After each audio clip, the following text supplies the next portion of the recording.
اللہ وبرکاتہ رب اشرح لی صدری ویسر لی امری واحلل عقدۃ من لسانی یفقہوا قولی ربی یسر ولا تعسر وتمم بالخیر آمین یا رب العالمین۔ سورہ سجدہ کی کچھ آیات دیکھیں گے۔ آیت نمبر 23، اعوذ باللہ من الشیطان الرجیم، بسم اللہ الرحمن الرحیم۔ وَلَقَدْ آتَيْنَا مُوسَى الْكِتَابَ فَلَا تَكُن فِي مِرْيَةٍ مِّن لِقَائِهِ وَجَعَلْنَاهُ هُدًى لِبَنِي إِسْرَائِيلَ۔ وَلَقَدْ آتَيْنَا، اور البتہ تحقیق دی ہم نے، کس نے دی؟ اللہ رب العزت نے دی۔ کس کو دی؟ موسیٰ علیہ السلام کو۔ کیا دی؟ الکتاب۔ کون سی کتاب تھی ان پر جو نازل ہوئی؟ تورات۔ تو ہم البتہ تحقیق دی ہم نے موسیٰ علیہ السلام کو کتاب۔ فَلَا تَكُن فِي مِرْيَةٍ، پس نہ تم ہو جانا شک کرنے والوں میں سے، مِن لِقَائِهِ، اس کی ملاقات سے۔ اب یہاں کس کو کہا جا رہا ہے؟ محمد صلی اللہ علیہ وسلم کو کہا جا رہا ہے کہ شک سے پاک رہنا ہے اس معاملے میں۔ اصل میں جب بہت زیادہ مخالفت ہوتی ہے نا، جب کسی کی بہت زیادہ مخالفت ہوتی ہے تو اس کے دل میں کبھی کبھی شک آ جاتا ہے۔ تو اللہ رب العزت محمد صلی اللہ علیہ وسلم کو ایک طرح سے تسلی دے رہے ہیں اور ساتھ ساتھ انہیں سمجھا رہے ہیں کہ کسی بھی قسم کے شک کا شکار نہیں ہونا۔ اور یہاں پہ خاص کر کے کون سا شک ہے؟ حضرت موسیٰ سے ملاقات کا شک۔ اچھا، اب حضرت موسیٰ سے کہاں ملاقات ہوئی تھی آپ صلی اللہ علیہ وسلم کی؟ حضرت موسیٰ علیہ السلام سے معراج پر ملاقات ہوئی تھی آپ صلی اللہ علیہ وسلم کی۔ اور جو ہم پڑھتے ہیں روایات میں کہ حضرت موسیٰ علیہ السلام گندمی رنگت کے حامل تھے اور طویل قد تھے اور ان کے گھنگریالے بال تھے اور بہت مضبوط جسم والے تھے۔ تو ان سے ملاقات کے شک میں مبتلا نہ ہو جانا یا پھر کتاب کی ملاقات، تو یہاں پہ دو چیزیں مراقب ہیں۔ اب یہاں پہ بات کی جا رہی ہے حضرت موسیٰ علیہ السلام کے حوالے سے، اسی بات کو کنٹینیو کیا جا رہا ہے۔ وَجَعَلْنَاهُ، اور بنایا ہم نے اس کو، کس کو؟ موسیٰ علیہ السلام کو یا تورات کو۔ کیا بنایا؟ ہدایت، ہدی لبنی اسرائیل، بنی اسرائیل کے لیے۔ تو موسیٰ، یہاں تو ہمیں ایک بات یہ پتہ چل رہی ہے کہ حضرت موسیٰ علیہ السلام بنی اسرائیل کے لیے پیغمبر تھے، رسول تھے یا نبی تھے، جبکہ آپ صلی اللہ علیہ وسلم کس کے لیے ہیں؟ تمام انسانیت کے لیے ہیں۔ آخری وقت تک جو آخری انسان آئے گا اس کے لیے بھی بحیثیت پیغمبر کس کی ذات کو اللہ نے حامل ٹھہرایا؟ وہ ہیں محمد صلی اللہ علیہ وسلم۔ وجعلنا، اور بنایا ہم نے، منہم، ان میں سے، ائمہ، لیڈر بنائے، امام بنائے۔ کن میں سے؟ بنی اسرائیل کی بات ہو رہی ہے، یعنی حضرت موسیٰ علیہ السلام جب دنیا سے تشریف لے گئے تو ان کے بعد ان کی جو قوم تھی ان میں سے بھی بہت سارے تقوی والے لوگ تھے جو بحیثیت لیڈر، جنہوں نے اس قوم کی رہنمائی کی۔ یہدون بامرنا لما صبروا، وہ رہنمائی کرتے تھے ساتھ ہمارے حکم کے جب انہوں نے صبر کیا۔ تو یہاں یہ پتہ چلتا ہے کہ اللہ کے کلام کے ساتھ رہنمائی کرنے کے لیے کیا چیز زیادہ ضروری ہے؟ صبر۔ یہاں تو بات کی جا رہی ہے بنی اسرائیل کے اماموں کی، ان کی تعریف کی جا رہی ہے۔ تو خاص کر کے اہم بات کیا بتائی جا رہی ہے؟ ان کی اہم صفت کیا بتائی گئی ہے؟ صبروا، لما صبروا، جب انہوں نے صبر کیا۔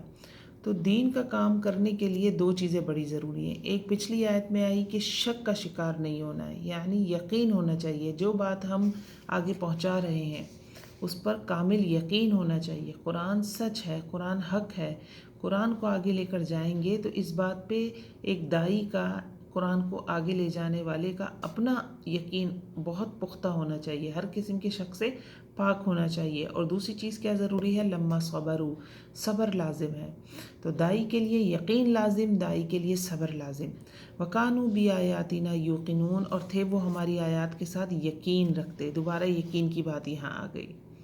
تو شک سے پاک ہونا چاہیے اور صبر ہونا چاہیے۔ اور یہ حقیقت ہے کہ دین کا کام کرنے کے لیے ویسے تو کوئی بھی کام ہو، میری آبزرویشن تو یہ ہے کہ کوئی بھی کام ہو جو گناہ کا نہیں ہے، جو کسی بھلائی کا ہے، جو آپ کی زندگی میں خوشحالی لا رہا ہے کسی بھی قسم کی، اس کے لیے صبر بھی ضروری ہے۔ اور وہ کہتے ہیں نا کہ کنسسٹنسی ہونی چاہیے، موٹیویشن ہوگی تو کام شروع ہوگا، پھر آپ جدوجہد بھی ساتھ ساتھ کرتے ہیں، پھر مستقل مزاجی بھی چل رہی ہے۔ یہ ساری محنتیں دنیا کمانے کے لیے بھی ہے۔ یہاں پہ خاص کر کے کس کی بات کی جا رہی ہے؟ یہ تو سب سے بہترین کام ہے، اللہ کی کتاب کو آگے لے جانے کا کام۔ تو اس کے لیے کیا بتایا جا رہا ہے کہ کسی کی رہنمائی جب کرنی ہو، سب سے اچھی رہنمائی کیا ہے؟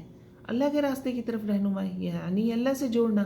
اور اللہ سے کس چیز کے ساتھ جوڑا جاتا ہے؟ قرآن کے ساتھ جوڑا جاتا ہے. تو قرآن کو آگے لے جانے کے لیے کیا چیز ضروری ہے؟ یقین ضروری ہے اور صبر ضروری ہے. آتی ہے آزمائشیں، ضرور آتی ہیں. وہی بات ہے کہ ہم سب اپنی زندگیوں میں جھانکیں تو ہمیں مثالیں مل جائیں گی. کسی کے لیے جب ہم کوئی بھلائی کا کام کرنے کے لیے نکلتے ہیں تو کنفرم آزمائش آتی ہے. تو اس سے آزمائش سے پتہ چل جاتا ہے کہ کون کتنا پکا ہے اپنی بات میں. اور ہم میں سے میجورٹی ہل جاتی ہے. ہم اپنی ذات کو اللہ کے کام پر فوقیت دے دیتے ہیں اور ہم اس تکلیف سے نکل کر بھاگ جاتے ہیں. اللہ رب العزت ہمیں ان مضبوط ایمان والوں میں سے بنائے جو اپنی ذات پر اللہ کے کام کو فوقیت دیں اور مصائب سے گھبرا کر بھاگے نہیں. تو آج کی آیات میں ہم نے بڑی امپورٹنٹ چیز سیکھی ہے کہ جب ہم اللہ کے کام کے لیے آگے بڑھیں گے یا کسی کی بھلائی کے لیے یا کسی طرح کی نیکی کے لیے آگے بڑھیں گے تو ہم پر آزمائش آئے گی. ہم نے یقین رکھنا ہے پکا اللہ کی ذات پر کہ اللہ مجھے سنبھال لے گا، اللہ مجھے اس آزمائش سے نکال دے گا. اور دوسری چیز صبر کا دامن تھامے رکھنا ہے. یہ ایسے حالات ہیں جن سے ہم بار بار گزرتے ہیں. میں اپنی زندگی میں جھانکوں تو مجھے بھی نظر آئیں گے اور آپ اپنی زندگی میں جھانکیں تو آپ کو بھی نظر آئیں گے. تو اللہ رب العزت ہمیں پکا ایمان والا بنائے. بنی اسرائیل کی مثال دے کر سمجھایا جا رہا ہے. نام جب کہ پیچھے مخاطب کون ہے؟ محمد صلی اللہ علیہ وسلم کو مخاطب کر کے بات بتائی جا رہی ہے، لیکن سمجھایا جا رہا ہے مجھے اور آپ کو. ہم سب کو اللہ رب العزت سمجھا رہے ہیں، ایک اصول دے رہے ہیں اس میں. تو بہت پیاری آیات ہیں. اور شعیب ابی طالب میں بھی آپ صلی اللہ علیہ وسلم نے 3 سال کا کتنا سخت دور کاٹا تھا. 3 سال. حال یہ تھا کہ پتے کھاتے تھے اور پتے کھانے کی وجہ سے، مطلب بھوک کی وجہ سے، بالکل ٹوٹل بائیکاٹ تھا نا. تو بھوک کی وجہ سے پتے کھاتے تھے اور پتے کھانے کی وجہ سے روایات میں ہمیں ملتا ہے جو آپ صلی اللہ علیہ وسلم کے ساتھ ایمان والے تھے، حال وہاں رہنے والوں کا یہ ہو گیا تھا کہ جس طرح بکرے کی مینگنیاں ہوتی ہیں نا، جو بکری سٹول پاس کرتے ہیں کہ چھوٹے چھوٹے سے بالز ہوتی ہیں بہت چھوٹی چھوٹی سی، قبض اتنا ہو گیا تھا کیونکہ وہ خشک غذا کھا رہے تھے کہ اس طرح سے سٹول پاس ہوتا تھا ان کو. یہ حال ہو گیا تھا. تو آزمائش تو آئے گی اور مومن پہ تو ضرور آزمائش آتی ہے. اس کے بغیر تو وہ اللہ نے کہہ دیا قرآن میں کہ ضرور بضرور اللہ آزمائیں گے. تو آزمائش تو آنی ہے، ہم سب پر ہی آنی ہے. تو صبر لازم، یقین لازم. السلام علیکم ورحمۃ اللہ وبرکاتہ.